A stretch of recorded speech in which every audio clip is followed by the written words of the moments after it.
شروع اللہ کے نام سے جو سب پر مہربان ہے، بہت مہربان ہے۔ الف لام را، یہ اس کتاب کی آیتیں ہیں جو حق واضح کرنے والی ہے۔ ہم نے اس کو ایسا قرآن بنا کر اتارا ہے جو عربی زبان میں ہے تاکہ تم سمجھ سکو۔ اے پیغمبر، ہم نے تم پر یہ قرآن جو وحی کے ذریعے بھیجا ہے، اس کے ذریعے ہم تمہیں ایک بہترین واقعہ سناتے ہیں، جبکہ تم اس سے پہلے اس واقعے سے بالکل بے خبر تھے۔ یہ اس وقت کی بات ہے جب یوسف نے اپنے والد یعقوب علیہ السلام سے کہا تھا کہ ابا جان، میں نے خواب میں 11 ستاروں اور سورج اور چاند کو دیکھا ہے۔ میں نے دیکھا ہے کہ یہ سب مجھے سجدہ کر رہے ہیں۔ انہوں نے کہا، بیٹا، اپنا یہ خواب اپنے بھائیوں کو نہ بتانا، کہیں ایسا نہ ہو کہ وہ تمہارے لیے کوئی سازش تیار کریں، کیونکہ شیطان انسان کا کھلا دشمن ہے۔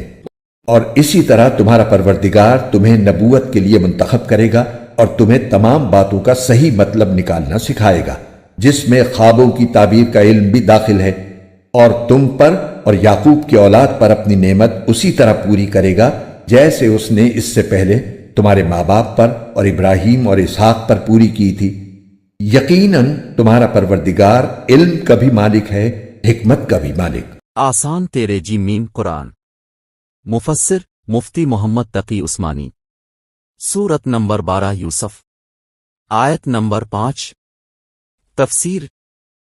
حضرت یعقوب کو معلوم تھا کہ یوسف نے جو خواب دیکھا ہے، اس کی تعبیر یہ ہے کہ یوسف کو اتنا اونچا مقام ملنے والا ہے کہ ان کے 11 بھائی اور ماں باپ کسی وقت ان کے مطیع اور فرما بردار ہو جائیں گے۔ دوسری طرف صورت حال یہ تھی کہ حضرت یعقوب کے کل 12 بیٹے تھے، ان میں سے 2 بیٹے یعنی حضرت یوسف اور بنیامین ایک والدہ سے تھے، اور باقی صاحبزادے ان کی دوسری اہلیہ سے تھے۔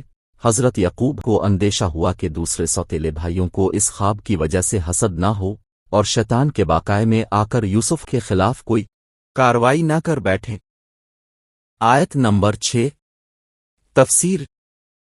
یعنی جس طرح اللہ تعالیٰ نے تمہیں اس خواب کے ذریعے یہ بشارت دی ہے کہ سب تمہارے فرما بردار بنیں گے، اسی طرح اللہ تعالیٰ تمہیں نبوت سے سرفراز کر کے تمہیں بہت سے مزید نعمتوں سے نوازے گا۔